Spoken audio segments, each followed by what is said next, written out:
Hey traders, in today's video, I want to talk to you about a very effective passive FX trading strategy. Now, this isn't a strategy that's new. It's been one that's been doing the rounds for many years. But in this video, I want to talk you through all of the rules and also give you my take on how you can really enhance your chances of success and ultimately your win rate and your underlying bottom line when you're trading this strategy.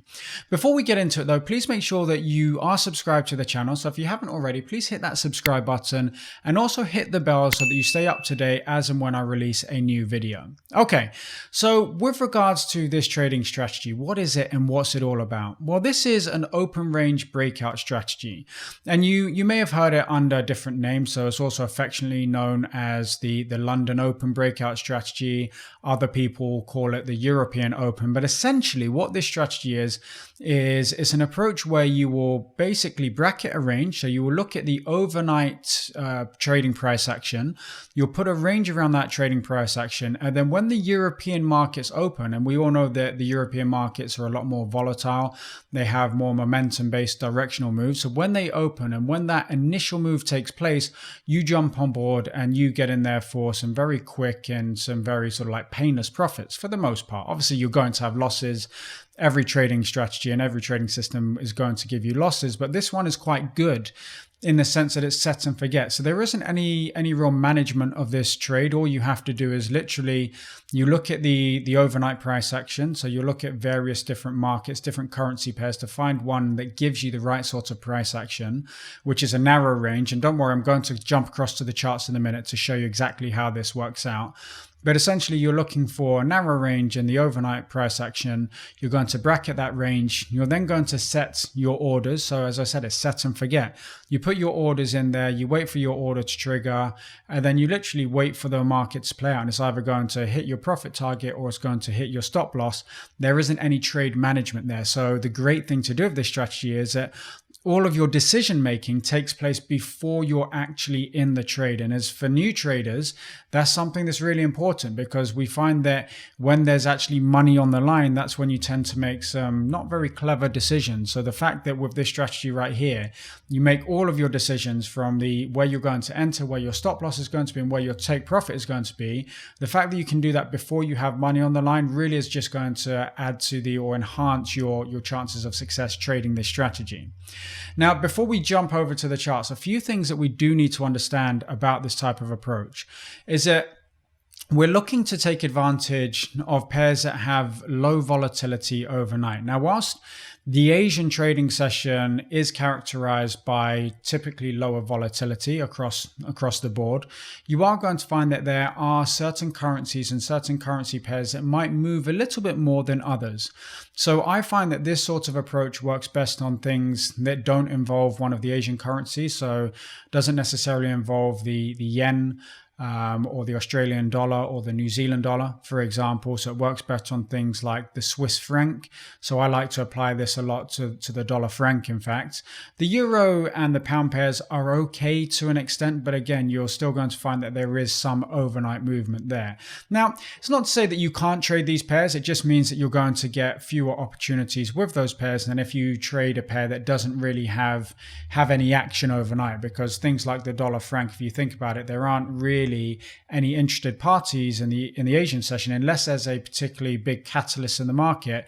So something like the dollar franc or the CAD franc, for example, is more often than not going to move sideways overnight, which is exactly what we're looking for when we're executing this strategy.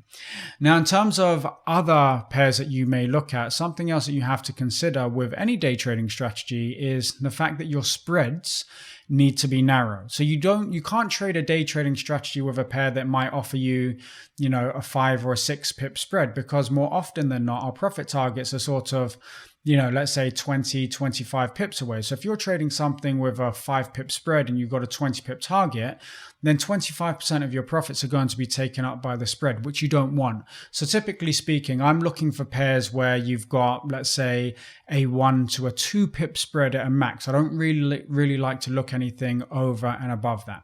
Okay, so that's the sort of the pre-trade criteria that I look at. I'm looking at pairs that have low volatility overnight, and I'm also looking for pairs that have a narrow spread. Once I've got that, then I can jump over to the charts and start to try to identify opportunities in the market and where I can potentially make a profit.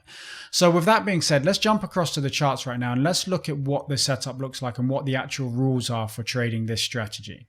So here we are with a dollar franc chart, and you'll notice I've got the dollar franc on a 5-minute time frame. What we want to do with our time frames here is that essentially we don't want too much information on this. I don't want to jump down to a 1-minute time frame because everything will just look a bit of a mess.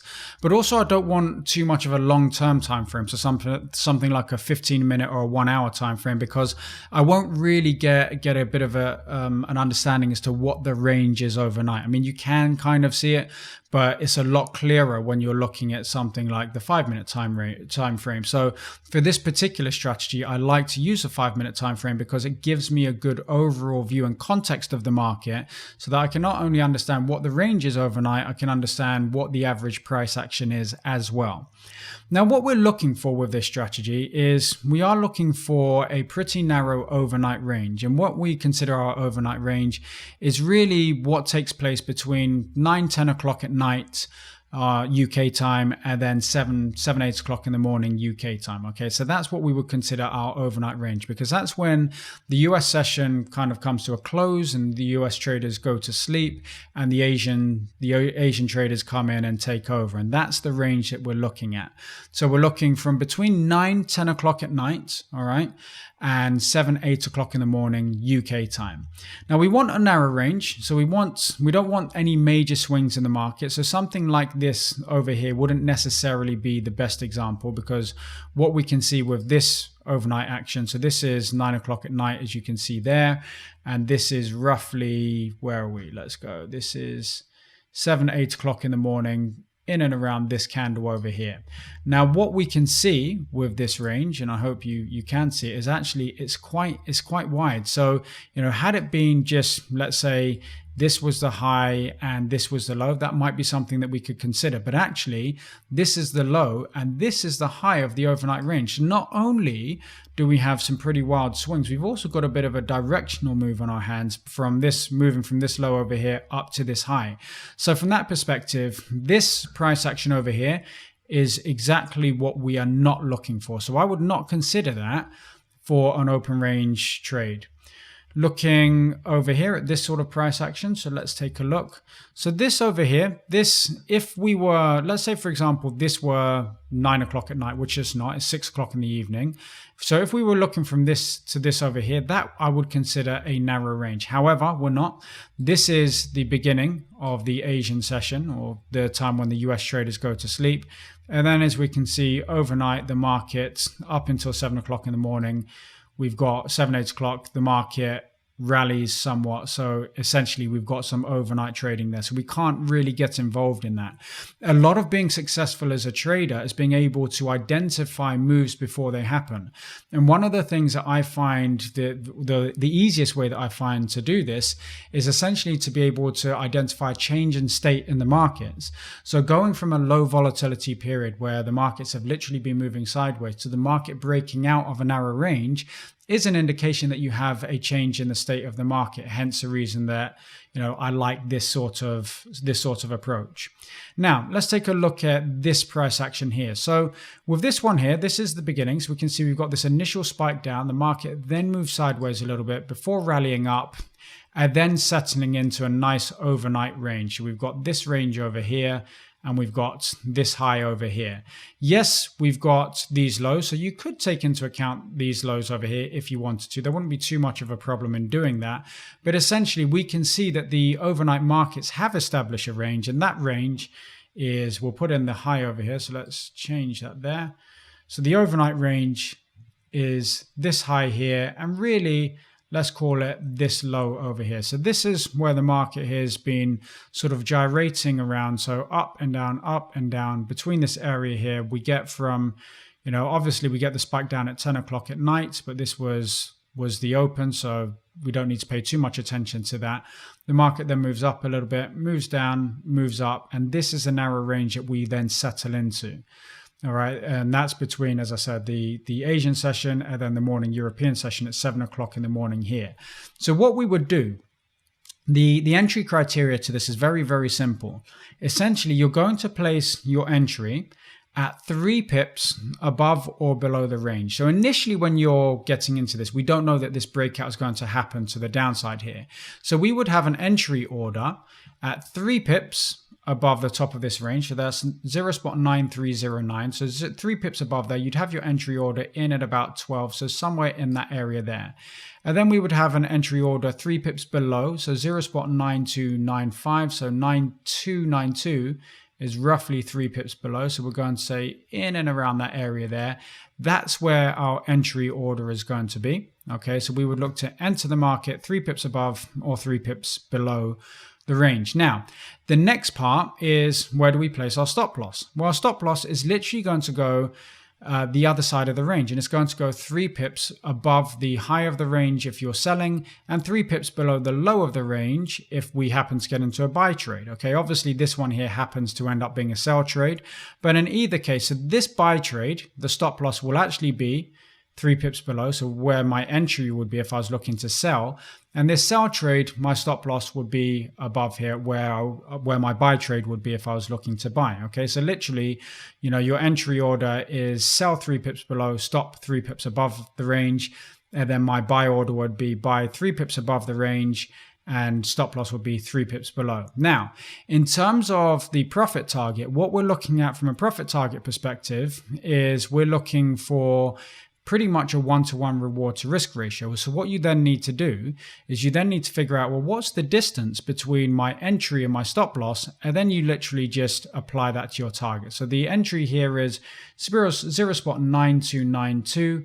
My stop loss, so we're looking at the sell trade here, is 0.9312. So you're looking at 20 pips there. So 9292 to 9312 is a 20 pip stop loss, which means that essentially our profit target is going to be somewhere around 0.9272. So in and around this sort of area here. Okay, it looks a little bit further away. It's not, it's just your eyes are deceiving you. But essentially what we can then say is that our entry for this trade is at this level here. Okay, our stop loss is above at this level. Let me get that at this level over here. Okay, 3 pips above the range. And then our profit target is going to be equal to what the distance is here, which is 20 pips, which is roughly that area there. And that gets you into a nice reward to risk ratio. Okay, and that's essentially, that's all of the rules of the system. There isn't really that much more to it. Okay, so hopefully that makes sense to you. As I said, I didn't want to overcomplicate things. Essentially, I just want to give you the rules around the strategy and the ways that you can enhance your chances of success here. As I said before, this isn't a new strategy. It's not something that I've developed myself. It's something that I have used in the past and still use sometimes to this day. But essentially, it is a very popular strategy as long as you trade it in the right way. And that is by paying attention to the currency pairs that you're trading, making sure that you have a nice narrow range overnight, and also then paying attention to the spread that your broker is providing you. Because if you don't get all of these things right, then what's going to happen is even though you might be profitable initially, like the spread, for example, is going to eat into your profit. The fact that you're willing to accept a wider range means that you need a further away profit target, which also is going to eat into your profit because the market then needs to go further for you to be able to make money. It also makes it more difficult to identify that change in state of the market, which is what you need to see when you're looking to trade a strategy, is to understand what the change in state is, because that's going to lead to the moves that are going to make you money. Okay, so I hope that makes sense to you. If you've got any questions at all, please feel free to post it beneath the video here. Otherwise, if you haven't subscribed to the channel, please make sure that you do hit that subscribe button and you do hit the bell so that you get a notification as and when I release a new video, because I've got a fair few of these videos planned for you. Otherwise, thank you so much for watching, and I will catch you in the next video. Take care now.